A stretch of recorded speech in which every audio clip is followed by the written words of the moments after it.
Ang ating pong key text ngayon pong umagang ito ay ang Ephesians chapter 4 verses 13 and 14.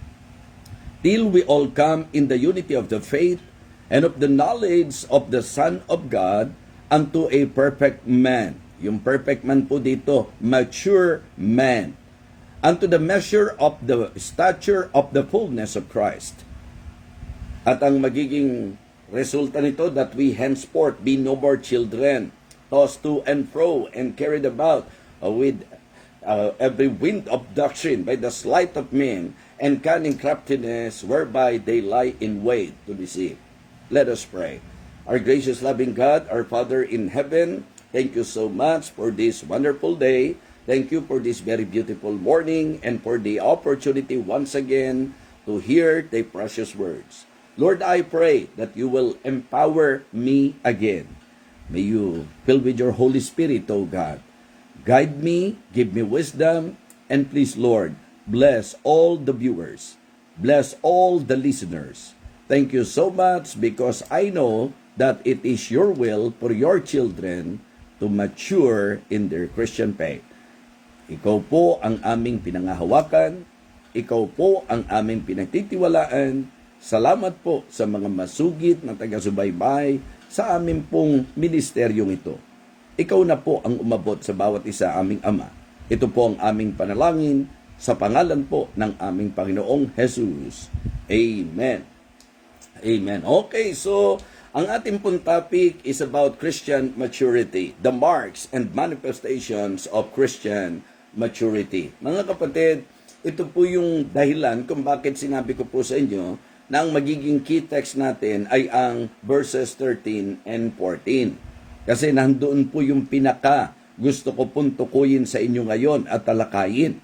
Ang sabi po, maliwanag, till we all come in the unity of the faith, referring to the believers, particular sa church na ito na kanyang sinulatan. Pero makikita nyo po na ang usapan ng paglago at ang usapan ng maturity ay individual experience. It is an individual thing. Ang sabi po, till we all come in the unity of the faith unto a perfect man.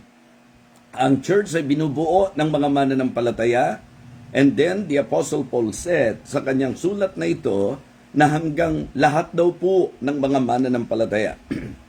Lahat ng masasabi nating bumubuo ng church ng Panginoon. Ma-reach yung level na magmamature spiritually, mga kapatid. Ang sabi niya, unto a perfect man, that we henceforth be no more children, tossed to and fro. Ang sabi, but, pagdating doon sa dulo, but speaking the truth in love may grow up unto him in all things, which is the head, even Christ. So, kung titingnan po natin, mga kapatid, ang isang Kristiyano talaga, sa usapang disenyo ng Panginoon, ang talagang gusto niya, lumago po tayo. Yes, nakadisenyo po ng ating pagkakristyano ay hindi maging stagnant. Ang ating pong pagiging Kristiyano ay nakadisenyo sa dapat lalago po tayo. That is the reason why, bagong mananampalataya pa lang, sinasabihan na po na dapat magpatuloy at magnais ng salita ng Panginoon sa kanyang buhay. Kung kayo po ay kasi save lang, ang ibig sabihin, ito lang pong panahong ito, tayo nanampalataya sa Panginoon, naligtas, kailangan po na ang ating pong buhay bilang Kristiyano ay lalago. Ang ating pong usapin ngayon ay usapin ng masasabi nating dahilan kung bakit gumaganda o nagkakaproblema ang gawain. Yes, as I evaluate and as I consider yung pong reality sa buhay ministeryo, ang buhay ministeryo po ay gaganda o magkakaproblema depende po sa spiritual level ng mga mananampalataya. Pagka ang mga members po ay growing, ang manifestation nito, ang ministry, magiging growing. Pero kapag ka ang mga miyembro po ay carnal, kapag ka ang miyembro po ay immature, kapag ka ang mga miyembro po is not growing, okay, yun po ang reason kung bakit nagiging problema at nagkakaproblema. Kaya nga dapat mahalagahin po natin ang ating pong pagmamature sa ating pong Christian faith, sa ating pong Christian life. Because again, may I emphasize to all of you that if we will consider sa mga kasaysayan po ng church, ang ikinagaganda at ikinasisira ng gawain ng Panginoon. Pag sinabi ko pong ikinasisira, ikinagugulo, ang nagiging dahilan kung bakit po nagiging problema. Sapagkat may mga immature believers. Di bali na yung hindi saved. Kasi yung hindi saved, ano po aasahan po natin? Siyempre po, ang usapin ng problema sa church ay usapin ng mga nagsasabing ligtas, pero kung mabuhay parang hindi ligtas. Kung mag-ugali parang hindi ligtas. Ang mga kaisipan pang hindi ligtas.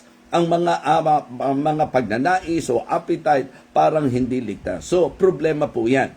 So, kaya minsan pa lilinawain ko sa inyo. Ang paglago ng bawat mananampalataya ay mahahayag sa paglago ng gawain. Pero kapag ka po sa church laging problema, ito po ay indication na ang immaturity ay masasabi nating dominante po sa gawain ng Panginoon. I remember the Apostle Paul when he rebuked the believers at Corinth, the same thing na binigyan niya ng pansin. Sabi niya, everything na gagawin nyo nang hindi ayon sa pag-ibig, wala pong kwenta, walang pakinabang. Okay? Walang totoong accomplishment. Kaya nga doon po, in line with that, niliwanag niya kung ano po ang love, di ba? Suffereth long, it is kind, di ba? Not envieth, mga envieth not itself, di ba? So, hindi umaaktong mahalay. Ang sabi po, ito pinakamatindi doon, beareth all things, endureth all things, hopeth all things, mga kapatid. Yun po, believeth all things. Yan po ang sinasabi po ng Biblia. But the point that I would like to emphasize to you, when the Apostle Paul said in that same chapter, ang sabi niya, when I was a child, ayan, I speak as a child. I understood as a child. But when I became a man, I put away childish things. Mga Kristiyano, paalala po, ang ating pong paglago ay malaking tulong sa church at ang ating pong hindi paglago ay malaking problema ng church. So, are we growing? Are we maturing in our Christian life? Mga kapatid, kung mahal natin ang church, ang dapat po magsilago po tayo. So, sa ating pong teksto, malinaw po na sa design ng Panginoon sa church, the reason why God gave our church a pastor, a leader, ang sabi po, for the perfecting of the saints, for the work of the ministry, for the edifying of the body of Christ. At ang atin nga pong sinesentruhan ngayon, till we all come in the unity of the faith. Ang sabi po, mga kapatid, unto a perfect man.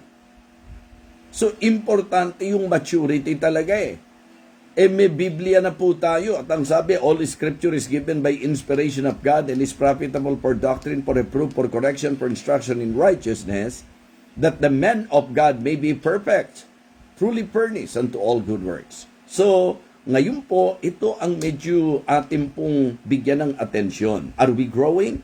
Are we really growing? Okay, tayo po ba talaga ay nagmamature bilang mga Kristiyano? So, this morning, what I would like to share with you, ito po yung marks and manifestations of Christian maturity. Okay? Ang Christian maturity po manifested, number 1, sa ating pong desire. In our desire. Yung bang gutom at kasabikan natin lagi sa mga bagay na ukol sa Panginoon. Sa Psalm chapter 42 and verse number 1, ang sabi po, as the heart panteth after the water brooks, so panteth my soul after thee, O God. Ang isang mature, makikita nyo po na ang appetite at ang desire po niyan, mga bagay na ukol sa Panginoon. Okay? Kumbaga directly, ang kauhawan niyan, ang desire niyan, Panginoon mismo. Yung bang concept nung gumawa ng kantang, Lord, I want to know you more. Deep within my soul, I want to know you. The same thing that you can see in the life of the Apostle Paul, that as he continue on in his Christian life, ang desire ng puso niya is to know more and more ang ating Panginoon. So how is our desire? Ang ating po bang pagkakristyano ay laging nandoon sa pagnanais sa mga bagay ng Panginoon? Yung mga bagay na ukol sa Diyos. Kasi yun po ang paglalarawan ng Biblia. Sa Colossians chapter 3 verses 1 and 2, ang sabi po, if ye then be risen with Christ, seek those things which are above, where Christ seated on the right hand of God. Set your affection on things above, not on things on the earth. Kaya minsan magtatanong-tanong ka din. Sasabihin mo rin sa sarili mo, nag-grow ba talaga ako? Nagmamature ba talaga ako? Bakit yung appetite ko sa Word of God parang hindi ganun kalalim? Bakit hindi ako ganun ka-eager sa mga bagay na ukol sa Panginoon? Samantalang sa Bible, ang sabi, pagka totoong Kristiyano, dapat iyan ang eagerness, dapat iyan ang desire, iyan ang masasabi nating appetite niya, mga bagay na ukol sa Panginoon. So mga kapatid, Biblia po ang ating panukatan. So don't pretend that you are a mature believer if your desire is still the things of this world. Diba? Kung yung mga bagay ng mundong ito, ang desire pa rin po ng ating puso. Sa Biblia nga, ang sabi ng Panginoon mismo, mapapalad yung mga nauuhaw at nagugutom sa katwiran sapagkat sila'y bubusugin. So kaya, mga kapatid, hindi ang ibang tao ang susukat sa iyo ngayon. Biblia ang maghahantad sa atin, Biblia ang magpapakita ng ating pong totoong espiritual na katayuan.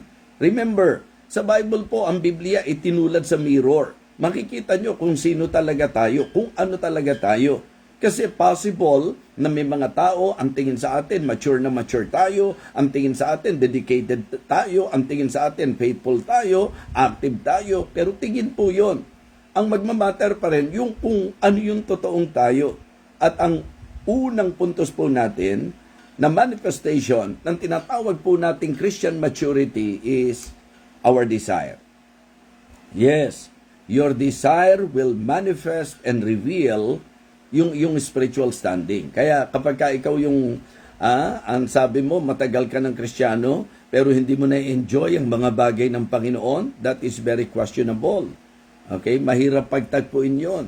Medyo, contradictory po yon. Kaya nga, mga kapatid, ang tunay na mature believer, pagka sinabi nating mature, ito po ay level ng ating Christian life. Ito po yung level ng ating pong spiritual life. Kaya nga ang sabi ko po, sa aking definition ng spirituality, yun kasi ang maturity.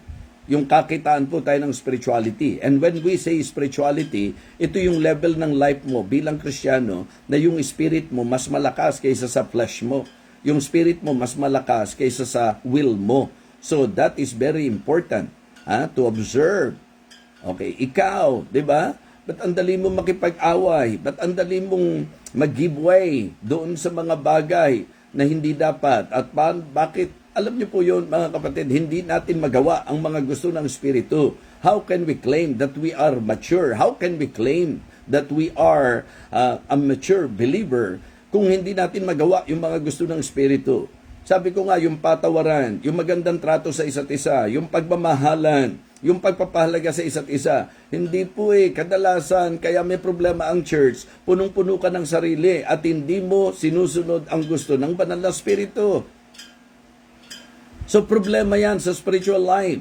So ang spirituality po ay ang level ng buhay mo bilang Kristiyano na hindi na sarili mong nasusunod. So liliwanagin po natin yan. Pero ang una mong suriin, ang usapang desire. As believer in Christ, how is our desire?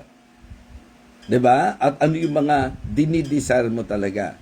Second, manifested in our discipline. Yes, 'di ba? Makikita nyo po 'yan kahit sa literal na buhay. Yung pong mga mature, kaya nilang i-handle ang sarili nila. Meron silang disiplina sa sarili. Hindi po pwedeng parang bata na kailangan lagi mo pang sasabihan. 'Di ba? Maganda pong mapansin po natin yan. Mga kapatid, mga minamahal, pag nakausap mo, madali mong malaman yung bata Yung mga walang kakwenta-kwentang bagay, di po ba? Yung mga nonsense. Minsan, yun po yung ating pong sinesentrohan sa buhay. Sabi nga po ng 1 Timothy chapter 4 and verse number 7, but refuse profane and old wives' fables and exercise thyself rather unto godliness. Ayan. Mahalaga po, mga kapatid, na ang isang Kristiyano na nagkiklaim na siya ay mature, that he is growing, yung pong disiplina. And the best verse for that is 1 Corinthians 9:27, wherein in the life of the Apostle Paul, it is very obvious that the Apostle Paul learned how to discipline himself as a mature believer. Verse number 27 ng 1 Corinthians chapter 9, "But I keep under my body and bring it to subjection, lest that by any means, when I preach to others, I myself should be a castaway." Ang church na ang miyembro po, mahirap magkasundo. Ang isang kulang po dyan, disiplina. Kapag ka po ating ikinunclude, maturity ang problema. Yung spiritual at Christian maturity. Because if the members are growing, mga kapatid, ang isang makikita nyo po dyan, yung alam nila kung paano i-handle ang kanilang sarili. Alam nila kung paano supilin ang kanilang sarili. Yung inggit, kayang-kaya po ng mature na ma-overcome yan. Kasi being human, it is but natural for us that sometimes nagkakaroon tayo ng pakiramdam na parang gusto nating mainggit. Pero dahil Kristiyano ka at nagmamature ka, susupilin mo yan. 'Di ba? May mga pagkakataong nagagalit po tayo. Pero ang isang mature believer may disiplina. Alam niya kung paano i-handle ang sarili niya sa panahong siya'y nagagalit. Mga kapatid, discipline is very important, and I am telling you that is one of the marks and manifestations of Christian maturity. Not just in his desire, mamamanifest ito, but also sa kanyang disiplina. Kaya po, pagka ikaw yung miyembrong kailangan lagi kang aayusin, ang ibig sabihin lang yan, para kang bata na kailangan laging ikaw ang bibigyan ng atensyon. At pag hindi ka na bigyan ng atensyon, yun ang problema mo. Mga kapatid, panahon na. Gising na po tayo na ang Kristiyano po dapat lumalago. At ang Kristiyanong lumalago, marunong, disiplinahin ang kanyang sarili. Papasok dito yung self-control, mga kapatid. Kaya nga sa Biblia po, napakaganda na yung ating pong mga talatang ikinukonsider, like what the Apostle Paul is claiming in his life, and that is, I believe, yun po yung reason why he became very useful and effective in the Christian life. Ang tagal-tagal mo ng Kristiyano, usapan ng patawaran, hindi mo pa rin magawa. Ang tagal-tagal na po nating Kristiyano, hanggang ngayon yung pakikitungo lang sa mga kapatiran mo, hindi mo pa rin magawa. Ang ibig ko pong sabihin, mga kapatid, sometimes we are thinking that we are matured, that we are spiritual, but the problem is, in the manifestation, dinideny po yan. Kasi mga kapatid, sinasabi ko po sa inyo, pagka ang isang tao ay nagmamature, Kristiyano po ang pinag-uusapan natin, alam nyo po, less of self po yan. More of Christ. Diba? Ang lagi pong sentro niyan para kay Kristo, hindi para sa sarili. Subukan nyo po. Subukan nyo pong pag-isipan ito. Meron po bang mga natisod dahil kay Kristo? Meron po bang nagtampo dahil sa Panginoon? Meron po bang masasabi po nating nagnegatibo dahil sa Diyos? Opo, meron yung mga rebelde po yun. Pero typically, lagi po, kapag ka ang tao nagtampo dahil sa sarili po yan. Di ba? Dahil nainggit, dahil hindi siya napaboran, o kaya hindi nangyari yung gusto niya. Tantrums ba? Di ba ganyan yung mga bata?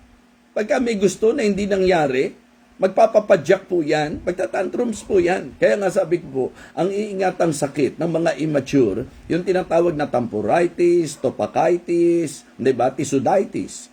Yan po ang mga sakit na dapat ingatan po natin. Ano po yung tisuditis? Yung appendicitis din po yan. Ano po yung temporitis? Lagi na lang may tampo.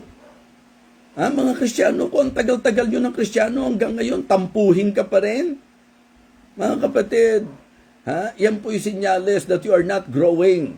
Hindi po tayo lumalago. Kaya, huwag nyo nang bigyan ng dahilan ang mga sarili po natin. Pag ikaw ay natisod, kapag ka ikay nagtampo, isa lang ang ibig sabihin yan. May problema ka sa spirituality. May problema ka sa maturity. You are not yet mature in your Christian life. Kasi sabi ni Pablo, nung bata ako, ang isip ko, isip ng bata. Ang akto ko, akto ng bata. Ang unawa ko, unawa ng bata. Pero nung nag-mature daw siya, inalis na niya yan.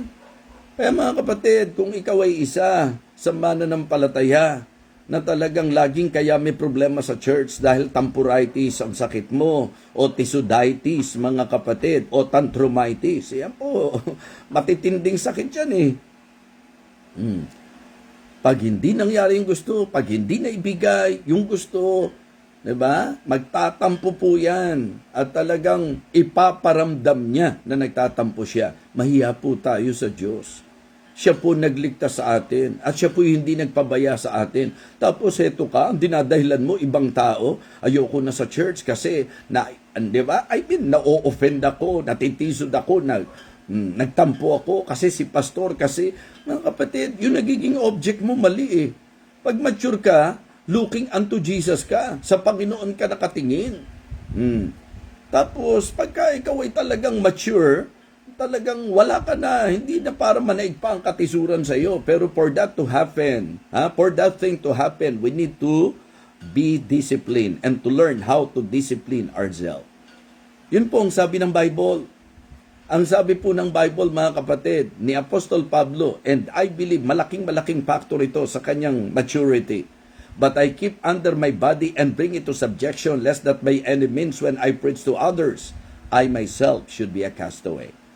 Kaya kung tayo po ay totoong mananampalataya, mga kapatid, hindi ko po sinasabi na walang makagagawa ng hindi maganda sa iyo. Hindi ko po sinasabi na may mga pagkakataon ng tao parang unfair sa iyo. Pero ang sinasabi ko po, kung mature po tayo, hindi po yan ang dapat makaapekto po sa atin. So kaya most likely, ang laging ugat ng problema, immaturity.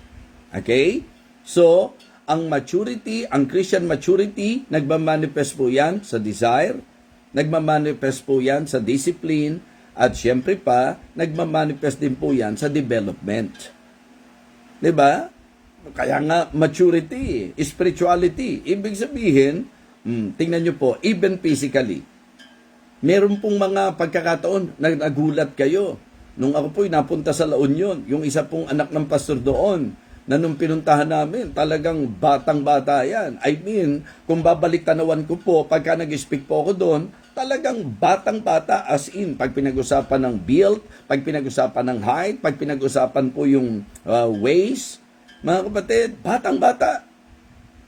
Nito pong kinasal ko po yung anak ni Pastor Birdie, nung nakita ko po yung anak na yan ni Pastor Sam Infante, si Dottie, alam niyo po, nagulat pa nga ako, hindi ko nakilala kasi na-develop talaga ng gusto. Nag-improve, mga kapatid. Usapang height, usapang build, usapang manner, na iba talaga. Now, sa Christian life, ganun din po. Nung bago-bago tayong mananampalataya, masarap po na, ito yung matampuhin dati ito yung dating nagiging dahilan kung bakit may mga problema. Ngayon, siya pa yung bahagi ng pag-aayos ng problema, development. Yun po yung sinasabing, wherefore, living the principles of the doctrine of Christ, let us go on unto perfection. Ibig sabihin po, mag-improve tayo, mag-step up po tayo. So kaya ang manifestation po ng Christian maturity is desire, discipline, development, and discernment. Yes, discernment. Kapag ka po ang isang Kristiyano nagmamature, ang isa sa tumatala sa kanya yung discernment. Yes, mga kapatid, yan ang eksaktong sinabi ni Paul. Kaya kung sino man yung totoong writer, hindi kasi ma-definite yung writer ng Hebrews Bagamat majority pa rin, si Paul lang iniisip po nila. But anyways, ang importante po, yung sinabi po. Alam niyo po mga kapatid, yung pong problema sa mga churches ngayon, kung ano-ano minsan yung iniisip, di ba? Like for example, kanino ba siya natisod? Sino ba naging problema niya sa church? Yung idea po nung kanino natisod, sino ang problema niya sa church, usapin po yan ng mga bata na hindi kayang i-handle ang sarili. Kasi yung pong may maturity, alam niya. Kapag kami mga nakakatisod, alam niyang hindi yun ang dapat sentro. Kapag kami mga taong hindi ayos, alam niyang hindi yun ang dapat sentro. Okay? At dapat po, bilang Kristiyano, medyo may idea na rin tayo. kung ano yung makakaapekto sa atin, kung ano yung makakabuti sa atin, kung ano yung makakasama sa atin, kung ano yung makatutulong sa atin, kung ano yung palago sa atin, at kung ano yung makapaglalayo sa atin. Discernment. Maging sa aral at turo. Diba? Yun po ang sabi ng Hebrews chapter 5, verse number 14. Doon sa problema na yung iba raw dapat nagtuturo na pero hindi nag-improve. May problem sa development. May problem po sa discipline. May problem po sa desire. At may problem po sa discernment. Kaya ang sabi niya, di ba? Ang linaw-linaw po dapat sabi niya, dapat sana tagapagturo na kayo. For when for the time ye ought to be teachers, ye have need that one teach you again, which be the first principles of the oracles of God, and are become such as have need of milk and not of strong meat. Tapos niliwanag po, but strong meat belongeth to whom? But strong meat belongeth to them that are of full age. Hindi ibig sabihin po niyan sa mga senior citizen. Ngayon, siyempre, kung senior citizen tayo, mas maganda po na umakto tayong senior citizen. Mahirap naman po na senior citizen na tayo, parang baby pa rin po ang dating natin. Okay? So, mga kapatid, ang pinag-uusapan ditong full age ay maturity. Diba? But strong meat belongeth to them that are of full age, ang sabi, who by reason of use have their senses exercised to discern both good and evil. So discernment po, napakahalaga.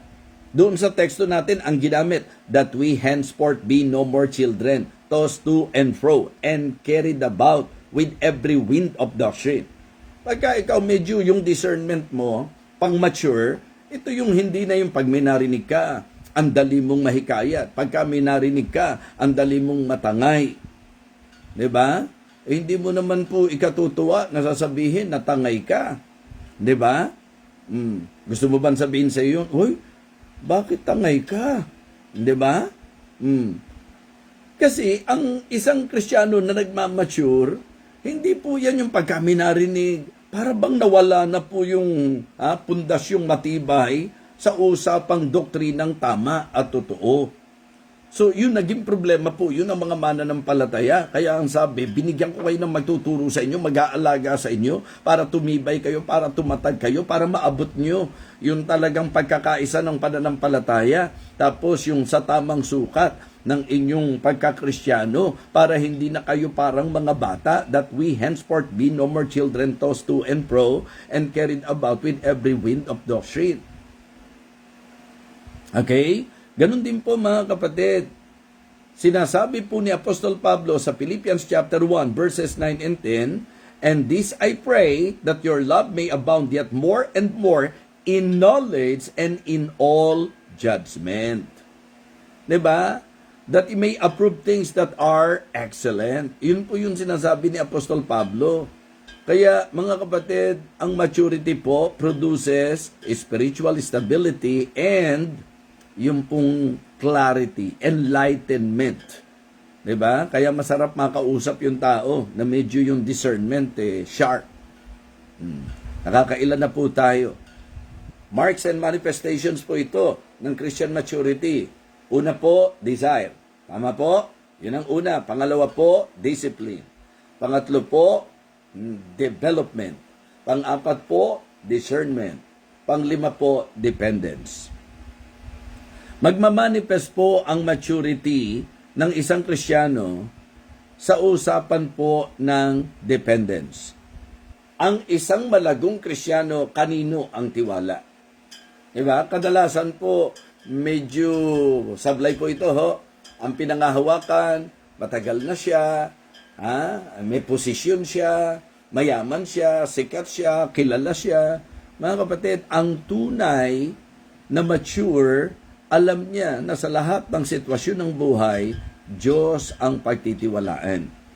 Gusto ko po yung sinabi ni Paul sa Colossians chapter 2. As ye have therefore received Christ Jesus the Lord.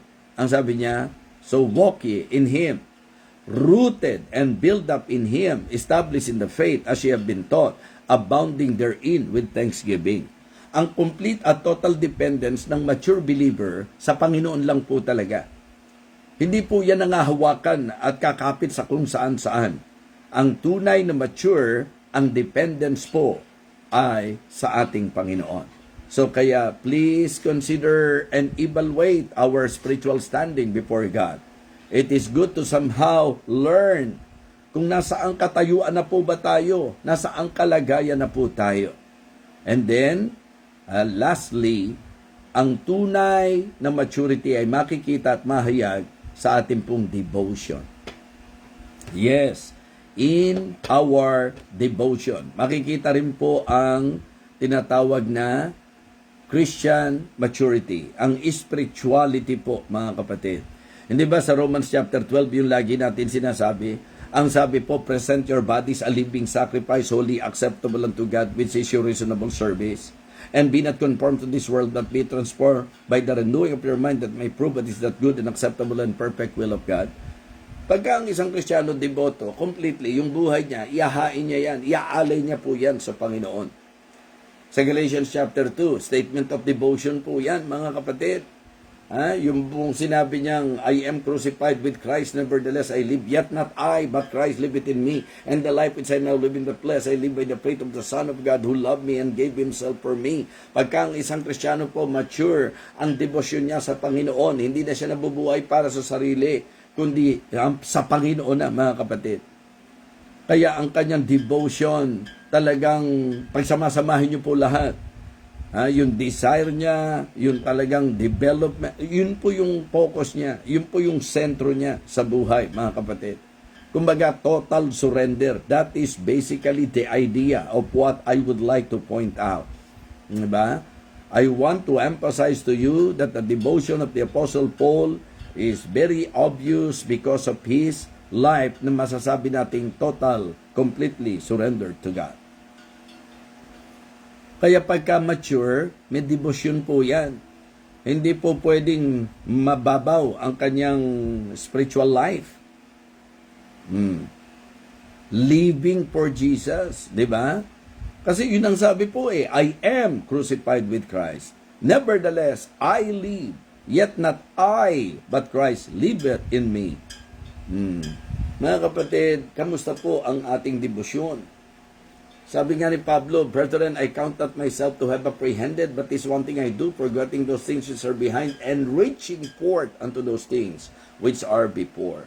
Mga kapatid, ang ating pong pinag-aralan, kung tutusin po, very practical, pero hindi nyo po pwedeng sabing mababaw. Sapagkat itong malinaw na katotohanan ito ang failure ng maraming Kristiyano. Kaya po, kilabutan tayo pagka po parang angga-anggaang natin sinasabi, mature na ako, talagang spiritual na ako. Mga kapatid, sana po hindi ito claim lang. Hindi po ito statement lang. Hindi po ito isip lang. Sana po sa action nakikita ang tunay na maturity po natin. Okay? Marks and manifestations of Christian maturity. Desire, napakahalaga po mga kapatid. Discipline, development, discernment, dependence, and devotion. Marami pa po actually. Pero syempre, limited naman po yung time natin. Kaya sa usapang Christian maturity, sa usapang spirituality, kamusta po ang bawat isa sa atin? Lilinawin ko po ito bago tayo magtapos. Ang usapang paglago ng church at ang usapang problema ng church ay nakadepende sa paglago at hindi paglago ng mga Kristiyano. If the members are growing, kung ang mga miyembro po nagmamature spiritually, ang manifestation po nito ay ang matibay, matatag na church. Di ba? So, even as individual believer, ang usaping problema mo at ang usapin ng tinatawag nating magandang spiritual na buhay mo ay nakasigon sa paglago at hindi paglago. Kaya nga, let us make it a goal. Diba? Make it our goal to grow sa ating pong spiritual life para tayo po ay maging pagpapala at susi na mapapabilang sa ikasusulong ng gawain ng Panginoon. Mga kapatid, yun po ang dapat asamin ng bawat isa sa atin. Ipanalangin ng bawat isa sa atin at gawing goal ng bawat isa sa atin na tayo po'y mag-mature. Huwag mong palabasing ikaw ay mature believer kung ang desire mo wala sa mga bagay ng Diyos. Hindi rin po pwede na talagang pagtagpuin po natin na mature pero hindi kayang kontrolin ang sarili. Hindi kayang disiplinahin ang sarili.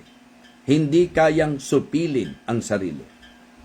Hindi rin po pwede na magkiklaim po tayo na mature na hindi po nakikita yung improvement at saka development. Hindi tayo nag-step up. Huwag mong i-claim na mature believer ka na kung ikaw sa usapang masasabi nating discernment napaka poor pa din. 'Di ba? So ganun din po kung ang pinagtitiwalaan mo ay kung sino-sino at kung ano-ano manifestation yan ng immaturity. Because if you are really a mature believer, your dependence for sure sa Diyos at sa Diyos lang. And devotion. Kung ikaw yung miyembro na hindi mo magawang isuko ang buhay mo at ialay ng lubusan ang buhay mo sa Diyos, paumanhin po.